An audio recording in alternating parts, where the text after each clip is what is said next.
հաղորդման հովանավորն է DN8-ը։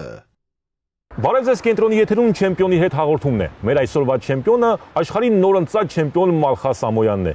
Մալխաս, շնորհավորում եմ աշխարհի կրկնակի չեմպիոն դառնալու կապակցությամբ, հուսանք, որ հաղթանակները շատ են լինելու։ Իդեպ այսօր մենք մարզվելու ենք Մալխասի հետ։ Դե ինչ, գնացինք։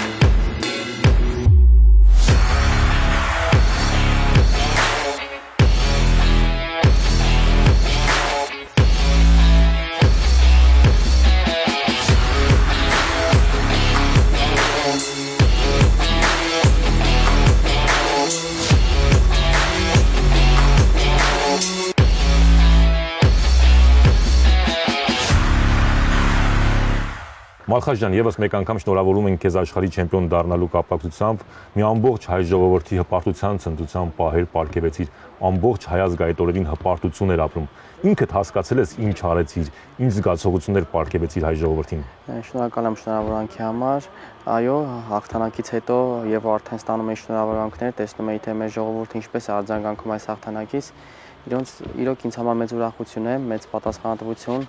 որի համար շնորհակալ եմ նաև մեր ժողովրդին, հայ եւ եզդի ազգին, որ միշտ ինչ աջակցում են, միշտ իմ կողքին են եւ իմ հաղթանակները ուրախանում են։ Մալխաս, այստեղ մարդիկ անցնում էին կրկին շնորհակալություն ասում քեզ, կրկին հպարտանում քեզնով։ Այդ ուշադրությունը, այդքան շատ մարդկանց ուշադրությունը քեզ խանգարում է։ Ոչ, քանի որ ելի եմ դարձել հաղթող եւ այս ամենը ինձ միայն ոգևորում եւ ել ավելի պարտավորվածություն եմ վերցնում վրաս եւ ել ավելի պատասխանատվություն, որովհետեւ կարողանամ Հայաստանի պատիվը բարձր պահել, Հայաստանի հիմնը հնչեցնել։ Մալխաս, առաջին մարզումն ես անցկացնում, հեշտ է աշխարհի չեմպիոն դառնալուց հետո այդքան ծանր մրցումներից հետո, որին կրկին նախորդել էին բավականին ծանր մարզումներ, վերադառնալ եւս մեկ անգամ հերթական անգամ մարզումների։ Դա այլ տարբերակ չկա, արդեն որ մրցաշարից հետո պատրաստվում ենք մյուս մրցաշարերին գալիք, դրա համար պետք է շատ բաց չթողնենք, պետք է կարողանանք վերականգնողական մարզումներ անել, մի ոչ շատ ծանրաբեռնվածությամբ սկսել, այլ միջինից միջև արդեն ծանրաբեռնվածությունը կբարձրացնենք։ Իսկ հաճախ ես այստեղ մարզվում։ Այո, հաճախ մարզվում եմ, այստեղ շատ լավ է, շատ հարմար է։ Ինձ համար անգամ հարմար սարքեր կան, շատ տեղեր եմ մարզվում, որից մեկը հենց այստեղ է։ Մալխաս, վերջին անգամ աշխարհի առաջնությունում հաղթել էիր 2021 թվականին։ Երկար էիր սպասել այս հաղթանակին։ Այո, այդ 2021 թվականի աշխարհի առաջնությունից հետո փոխել էի քաշային կարգս եւ իմ նպատակներ եւ իմ ցանկություններ, որովհետեւ այս քաշային կարգում կարողանամ նույնպես դառնալ աշխարհի չեմպիոն, եւ փառք Աստծո ստացվեց եւ շատ երկար էի սպասել եւ որի համար անցել եմ երկար ու դժվարին ճանապարհ եւ փառք Աստծո կարողացա հռչակվել աշխարհի կրկնակի հաղթող։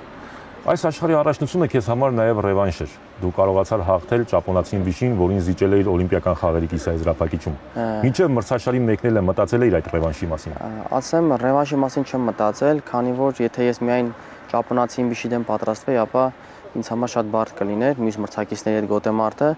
Այդ իսկ պատճառով ես այնտեղ մեկնել էի միայն հաղթանակի համար եւ կարևոր չէ այդ պայն ով կլիներ ինձ հետ մենամարտող։ Ինձ համար կարևորը միայն հաղթանակներ եւ հռչակվել աշխարհի առաջնության հաղթող։ Ինչով առանձնացավ այս աշխարհի առաջնությունը քեզ համար։ Առանձնացավ նրանով, որ օլիմպիական քաշային կարգում կարողացա հռչակվել աշխարհի հաղթող եւ եզրափակիչում հենց հաղթել ճապոնացին վիշի դեմ, որում որ պարտվել է օլիմպիական խաղերին։ Մալխաս, Զագրեբում քիչ չէին հայ երկրպագուները, տրիբունաներում իսկապես բուրըն աջակցություն էր։ Որքանով էր երկրպագուների աջակցությունը օգնում քեզ։ Դե շատ լավ է զգում, որպեսզի մեր երկրպագուները, մեր ժողովուրդը այնտեղ է լինում, քեզ աջակցում է, գալիս են, որպեսզի քո գոտեմարտերը տեսնեն եւ քեզ հետ կանգնացեն եւ քեզ հետ տոնում են այդ հաղթանակները։ Շատ մեծ ուրախություն կասեի, այդքանը։ Իսկ այն, որ այդքան շատ մարդ էր եկել ու բոլորը սպասում էին քո հաղթանակին, դա քեզ չէր խանգարում։ Ոչ, դա ինձ չի խանգարում, այլ ավելի է ինձ թվում է օգնում, որպեսզի մեր ժողովուրդը ամբողջ աշխարհից գալիս են Զագրեբ, որպեսզի կարողանան մեզ աջակցել, մեզ երկրպագել։ Մալխաս, բավականին լավ գոտեմարտեր անցկացրեցիր, ընդ որում նաև հաղթեցիր թուրք ըմբիշին։ Այսուհանդերձ որն էր ամենաբարդ գոտեմարտը քեզ համար։ Ամենաբարդը ինձ համար եզրափակիչ գոտեմարտն էր, ճիշտ է, հաշիվի մեծ առավելությամբ կարողացա հաղթել, սակայն դա չի նշանակում, որ հեշտ տրվեց ինձ։ Ես հոգեպես կարողացա ճիշտ պատրաստվել եւ հասնել այդ հաջողությանը, բայց հիմնականում եզրափակիչ գոտեմարտ եք անցկացնեի։ Մալխաս, բավականին շատ մրցակիցներ ես ունեցել։ Որ մրցակիցն է ամենամեծ փորձությունն առաջադրել քեզ ու որն է ամենաշատ դասը տվել քեզ։ Դե օլիմպիական խաղերի կիսաեզրափակիչ գոտեմարտն էր, որը որ հենց ճապոնացի ըմբիշին էի պարտվել։ Եվ էլի շատ նման դեպքեր են եղել, որ ամեն մի գոտեմարտից դաս եմ քաղել։ Իսկ որ ըմբիշի հետ ամենաբարդն եղել երբևէ։ Մեր քաշային կարգում այնպիսի քաշային կարգ է, որ ամեն մրցակիցի հետ ես համարյա բարդ եմ գոտեմարտում։ Ես կառուցանցնեի մոտ մի 5-6 ըմբիշ կային, որ ինձ համար իրոք շատ բարդ մրցակիցներ են։ Մալխաս, բոլորս գիտենք, որ սպորտում առանց պարտությունների չի լինում։ Այսուհանդերձ ամենացավալի պարտությունը, որտեղ միգուցե պետք է չպարտվեիր։ Ինձ համար անկեղծ եմ ասում, իմ համար ամեն պարտությունը ցավալի է։ Ես չեմ կարող առանձնացնել իմ ոչ մի պարտություն, քանի որ իմ ամեն մի պարտությունն ինձ համար շատ ծանր է եղել եւ իրոք շատ ցավոտ է եղել ինձ համար։ Մալխաս, դու շարունակաբար գերազանցում ես հորեղբորդ, ով դարձել է ըմբշամարտով զբաղվելու քո շարժարիթը։ Ինչ դեր ունի նա քո հաջողություններում։ Ասեմ, ես փոքր ժամանակահատվածից միշտ երազել եմ նմանվել հորեղբորս։ Նա ինձ համար մեծ ըմբիշ է եւ փորձելով նմանվել նրա հաջողությունը կրկնել։ Նա էլ մեծ դեր ունի իմ այս սպորտային կյանքում եւ այս հաջողությունը, որ կրկնել եմ, որ այսօր հասել եմ, նրանց շնորհքնել է շատ մեծ իմ եղբայրներից, իմ արտիչներից, բոլորի դերն էլ իմ սպորտային կյանքում շատ մեծ դեր է ունեցել։ Մալխաս, սովորաբար մրցումներից առաջ, մեծ մրցումներից առաջ խուսափում ես լրատվամիջոցների հետ հանդիպումներից, լրատվամիջոցների հետ հարցազրույցներից։ Ինչով է դա պայմանավորված։ Պայմանավորված է նրանով, որ չեմ սիրում մրցաշարից առաջ ինչ-որ խոսել, ինչ-որ խոստումներ տալ, դրա համար միշտ թողնում եմ, որպեսզի մրցաշարից հետո լինի, ըստ արդյունքի կարողանամ խոսել, դա է մենակ, որը որ կարող է ինձ նաև էլ ավելի լարվածություն հաղորդել, էլ ավելի պատասխանատվություն մեծացնել, որը որ այդ բանին մեզ պետք չի։ Մալխաս, խոսենք նաև Արթուր Ալեքսանյանի մրցելույթից, նա մեր հավաքականի լեգենդներից է, հայկական սպորտի լեգենդներից է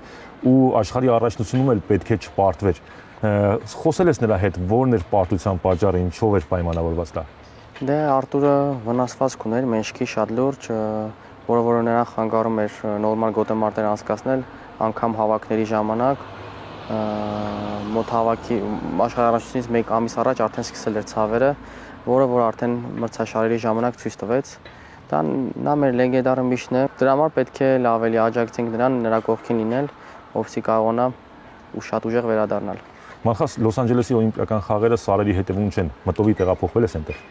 Ոչ, դեռ շատ շուտ է այնտեղ տեղափոխվեմ, դեռ չեմ ուզում շտապել, մինչև օլիմպիական խաղերը եւ օլիմպիական խաղերին հասնելու համար դեռ դժվար եւ երկար ճանապարհ կա,